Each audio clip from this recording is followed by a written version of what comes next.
एक मॅच, एक स्पेल आणि एक असा मोमेंट जो सगळ्यांना दाखवतो की IPL मध्ये नवे स्टार्स कसे जन्म घेतात. ही गोष्ट आहे प्रफुल्ल हिंगेची. नागपूरच्या एक साध्या घरातून निघून IPLच्या स्टेजवर इतिहास लिहिणारा एक फास्ट बॉलरची. प्रफुल्ल हिंगेचा प्रवास फक्त क्रिकेटचा नव्हता, तो एक माइंडसेटचा प्रवास होता. नागपूर सारख्या शहरातून जिथे क्रिकेटसाठी खूप पॅशन तर आहे पण सुविधा कमी असतात, तिथून एक मुलगा मोठी स्वप्न घेऊन पुढे येतो. त्याच्या घरात स्पोर्ट्सची प्रोफेशनल पार्श्वभूमी नव्हती, पण एक मजबूत विश्वास होता. मेहनत केली तर काहीही शक्य आहे. त्याच्या बाबांनी त्याला एक सिंपल पण महत्वाचा सल्ला दिला, फास्ट बॉलिंग कर. आणि तिथूनच प्रफुल्लला आपला मार्ग सापडला. सुरुवातीच्या फेज मध्ये सगळं सोपं नव्हतं. त्याचा बॉलिंग ऍक्शन व्हॅलिड मानला जात नव्हता. क्रिकेटमध्ये ही खूप मोठी अडचण असते, कारण ऍक्शन इल्लीगल असेल तर पुढे जाण्याचा मार्ग ऑलमोस्ट बंद होतो. लोकल लेवलवर लोक म्हणत होते की या ऍक्शन सोबत तो पुढे जाऊ शकत नाही. हे ऐकून कोणीही खचून जाईल, पण प्रफुल्लने या निगेटिव्हिटीला मोटिवेशन मध्ये बदलवलं. तो रोज ग्राउंडवर जात होता, घाम गाळत होता आणि स्वतःच्या बॉलिंग ऍक्शनवर काम करत होता. काही वेळा त्याला कोच कडून फीडबॅक मिळायचा, तर काही वेळा तो स्वतःचे व्हिडिओ बघून चुका सुधारायचा. ही प्रोसेस खूप स्लो होती, फ्रस्ट्रेटिंग पण होती, पण प्रफुल्लने पेशन्स सोडले नाही. महिन्याच्या महिने त्याचा फोकस एकच होता, स्वतःच्या गेम मध्ये सतत सुधारणा करत राहायचंय. हा फेज त्याच्या करिअरसाठी खूप क्रुशियल होता, कारण याच फेजने त्याला डिसिप्लिन शिकवली, कन्सिस्टन्सी शिकवली आणि सगळ्यात महत्वाचं सेल्फ बिलीफ डेव्हलप केले. पण लाईफने त्याला इथे पण टेस्ट केलं. कोविडचा पिरियड आला, सगळे ग्राउंड्स बंद, मॅचेस बंद, ट्रेनिंग लिमिटेड. एक डेव्हलपिंग क्रिकेटरसाठी हा वर्स्ट फेज असू शकतो. त्यात इंजरीज पण ऍड झाल्या. फास्ट बॉलरसाठी इंजरी म्हणजे फक्त फिजिकल प्रॉब्लेम नाही, तो एक मेंटल चॅलेंज पण असतो. रिदम ब्रेक होतं, कॉन्फिडन्स डाऊन होतो आणि त्याच वेळेस IPL सारख्या मोठ्या अपॉर्च्युनिटीज पण काही वेळा त्याच्या हातातून निघून गेल्या. काही ट्रायल्स मिळाले नाही, काही चान्सेस लास्ट मोमेंटला मिस झाले. बहुतेक प्लेयर्ससाठी हे सगळे एकत्र झालं की ते गिव्ह अप करतात, पण प्रफुल्लने असं केलं नाही. तो प्रत्येक सेटबॅक नंतर पुन्हा उभा राहिला, पुन्हा ट्रेनिंग सुरू केली, पुन्हा त्याच्या ड्रीम साठी लढत राहिला. हीच त्याची सगळ्यात मोठी स्ट्रेंथ होती. मग आला टर्निंग पॉइंट. MRF पेस फाउंडेशन हे इंडियामधील एक प्रसिद्ध ट्रेनिंग सेंटर आहे, जिथे फास्ट बॉलर्सला वर्ल्ड क्लास कोचिंग मिळते आणि अनेक इंटरनॅशनल बॉलर्स इथे तयार झाले आहेत. इंडियामधील फास्ट बॉलरसाठी हा एक ड्रीम प्लॅटफॉर्म मानला जातो. तिथे प्रफुल्लला प्रोफेशनल एन्व्हायरमेंट मिळालं, कोचेस कडून स्ट्रक्चर ट्रेनिंग मिळाली. लाईन, लेंथ, स्विंग, पेस, व्हेरिएशन, फिटनेस सगळ्या गोष्टींवर डिटेलमध्ये काम झालं. याच्यासोबत त्याला ऑस्ट्रेलियामध्ये ब्रिस्बेनला ट्रेनिंग कॅम्पची संधी सुद्धा मिळाली. इंटरनॅशनल एक्सपोजरमुळे त्याचा कॉन्फिडन्स अजून वाढला.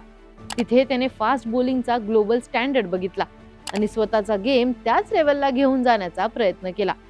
हे सगळे एक्सपिरियन्सेस त्याला मेंटली आणि टेक्निकली दोन्ही पद्धतीने स्ट्रॉंग करत होते. पण क्रिकेटमध्ये एक वेळ अशी येते जिथे तुम्हाला स्वतःच्या क्षमतेची परीक्षा द्यावी लागते, आणि तो प्लॅटफॉर्म होता IPL ऑक्शन मध्ये प्रफुल्ल हिंगेला 30 लाख बेस प्राइस वर पिक केलं गेलं.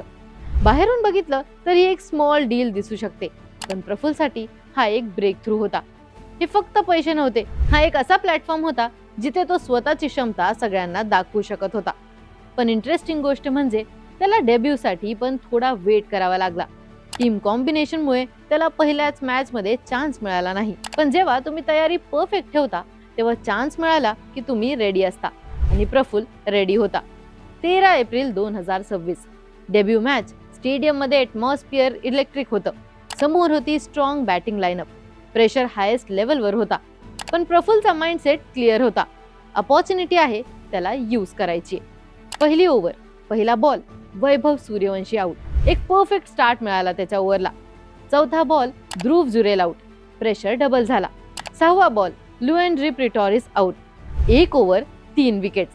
IPLचा 19 वर्षाच्या इतिहासमध्ये पहिल्यांदाच एक डेब्युटंटने ओपनिंग ओव्हरमध्ये 3 विकेट्स घेतल्या. हा फक्त एक रेकॉर्ड नव्हता, हे एक स्टेटमेंट होते. मॅचचा मोमेंटम एकाच ओव्हरमध्ये कम्प्लिटली शिफ्ट झाला. अपोजिशन टीम शॉकमध्ये गेली, क्राऊड स्टंट झालं. एक नवा प्लेअर आणि असा इम्पॅक्ट. प्रफुल्लचा स्पेल इथे थांबला नाही, त्याने पुढे पण टाईट बॉलिंग केली आणि मॅच मध्ये आपला कंट्रोल मेंटेन केला. त्याचे फायनल फिगर स्ट्रॉंग होते आणि त्याने आपला डेब्यू मॅच एक अनफॉर्गेटेबल परफॉर्मन्स मध्ये कन्वर्ट केला.